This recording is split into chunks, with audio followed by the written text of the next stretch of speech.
கொண்டிருப்பது தந்தி பார்வை செய்திகள்.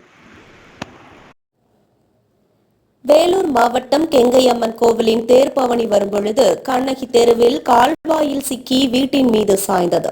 அங்கே மீட்கும் பணியில் பக்தர்கள் முயன்று வருகின்றனர். உடனடியாக ஜேசிபி இயந்திரம் வரவைக்கப்பட்டு கால்வாயில் இருந்த தேரை மீட்டனர்.